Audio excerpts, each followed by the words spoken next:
Coming at number 10, the trolley problem. The trolley problem is a mind experiment thought to be created in 1967 by English philosopher Philippa Foot, who taught at Oxford University. The mind experiment messes with your thought of ethics and complicity.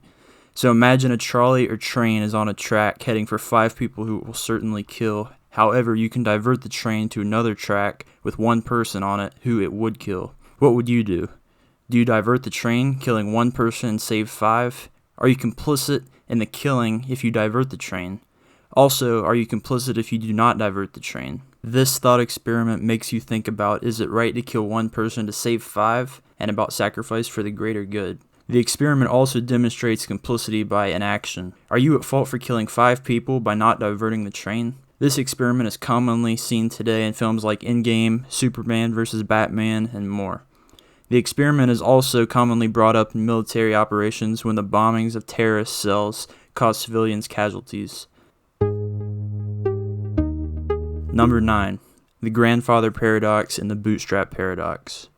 The grandfather paradox discusses the topic of time travel and the line between causes and effects. So imagine a random guy named John creates a time machine. John hates his grandpa because he was a dick, so John decides to murder his grandpa as a baby by going back in time to use a flamethrower on him. With his grandpa gone, does John still exist? Without his grandfather, either his mother or father wouldn't be alive, and without them, John wouldn't be alive. Without John, his grandfather would still be alive, which would result in John's parents, which would result in him. So who is still alive? And does John or his grandfather still exist? This time loop is what causes people headaches. Some theorize that by time traveling, John ends up in an alternate universe, but that is a whole other topic, and that would take an entire other video to discuss. The bootstrap paradox discusses the same idea with a different topic. Instead of murdering grandfathers, this paradox looks at knowledge. So imagine one day you happen to come across a time machine, and you decide to travel back in time to meet Shakespeare. You bring his entire collection of work and give it to him, which he takes and publishes as his own work. Then as a kid, you learn about it in school. So who wrote Macbeth? Did you create it since you gave Shakespeare his work, or did he? Who knows? But if you were anything like me, I would have punched Shakespeare right in the balls, as reading his own work in school was a pain in the ass. Number 8. The Epimenides paradox. The Epimenides paradox is similar to its relative, the liar's paradox. The Epimenides paradox was created by a Cretan philosopher, Epimenides, circa 600 BC. The paradox reveals an issue with self-referencing. He claimed that all Cretans are liars, so by saying that, he claims that he himself is a liar, which implies that his original sentence is a lie. What is actually the lie? Himself or his sentence, as both cannot be correct. Maybe he was just trying to make the heads of his fellow philosophers explode. The more popular day version of the Epimenides paradox is the liar's paradox, created by Eubulides, who lived circa 400 BC. He used the phrase, "this sentence is false." So if the sentence is false, that means the sentence is true. Again, the sentence contradicts itself and cannot be true, which means that it is true, which means that it's false. Number 7. Kafka's toxin experiment. This experiment, created by Gregory S. Kafka, the mind experiment discusses the logic of intent. So imagine one day you were sitting in the library minding your own business when a wealthy man comes up to you and sits down a vial of poison. He says to you, "I have a deal for you, and this vial is a toxin that will make you extremely ill and in pain. However, it will not kill you. I will give you $1 million tomorrow at 10 o'clock in the morning if at midnight tonight you have the intent of drinking this much at noon. I'm going to give you a minute to process that. If at midnight tonight you intend to drink the vial tomorrow, you get the $1 million 2 hours before the time in which you were intending to drink the vial." Then the man says, "You do not need to drink the vial, but just have the intent of drinking the vial tonight at midnight." This puzzles you, as you think with a smile on your face, all I have to do is have the intent of drinking, and I don't have to drink it. But then it dawns on you that you just lose your intent to do so. You must keep the mindset of having to drink the vial, but the thought in your mind keeps coming back that you don't actually have to drink it. How do you have the intent of drinking it without actually intending to do so? This is a shortened version of the mind experiment. However, it demonstrates the topic at hand.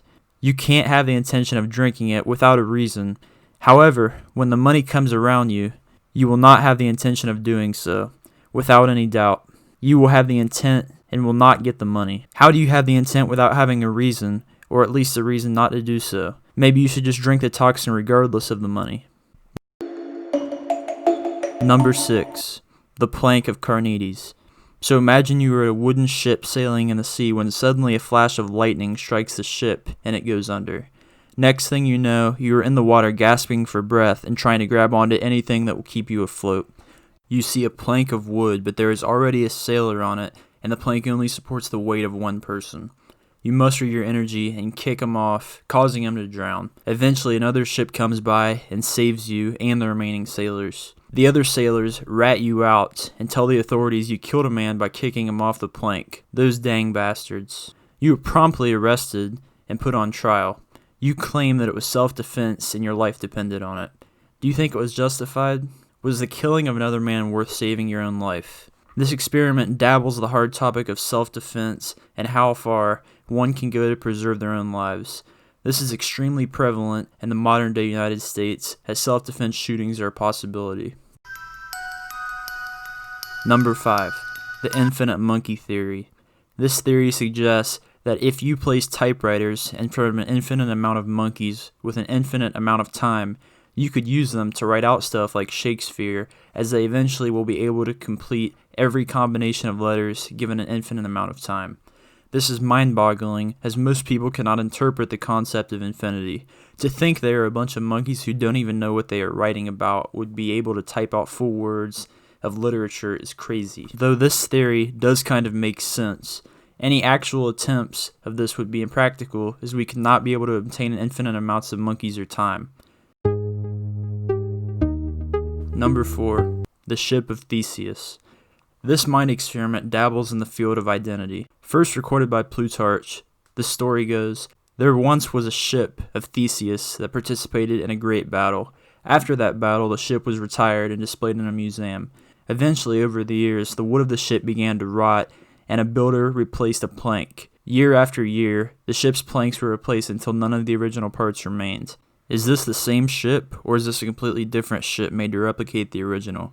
What if the builder kept all the parts? Is the new ship the actual ship of Theseus? Or is the ship in the museum with replacement parts the actual ship? What makes the ship of Theseus itself? Is it the parts that make it up? This is brought up in arguments relating to cyborg parts. Replace one leg or arm, and sure, you're still you. But what happens if more parts of you are robotic than flesh? You may argue that you still have your own thoughts. Number 3. Rocco's Basilisk. Possibly the scariest mind experiment thought of. Rocco's Basilisk, originally introduced by Less Wrong, a community blog.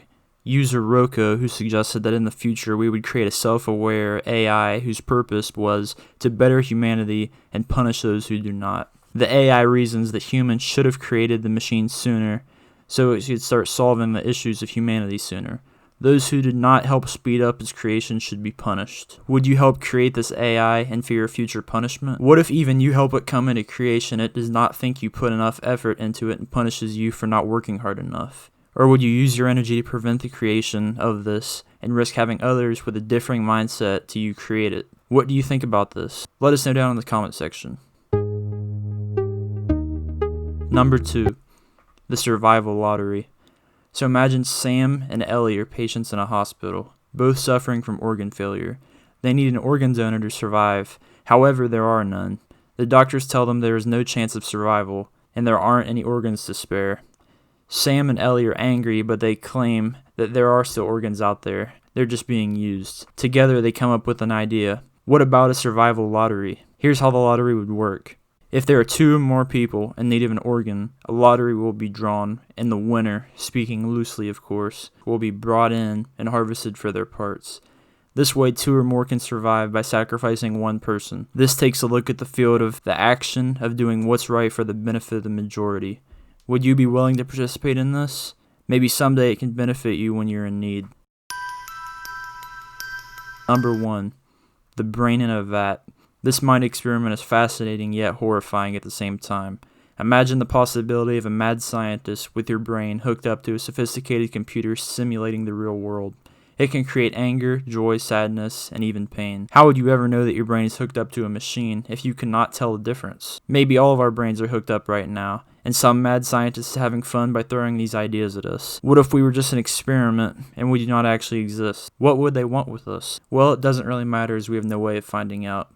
Hey, maybe if the computer who's controlling me can hear this, send some biddies my way. Thank you guys for joining in and watching Info Maestro. Did these experiments blow your mind? Please like and subscribe for more content. Let us know what you want to see next below in the comment section. For more on the topics we discussed today, click the link in the description. Thank you.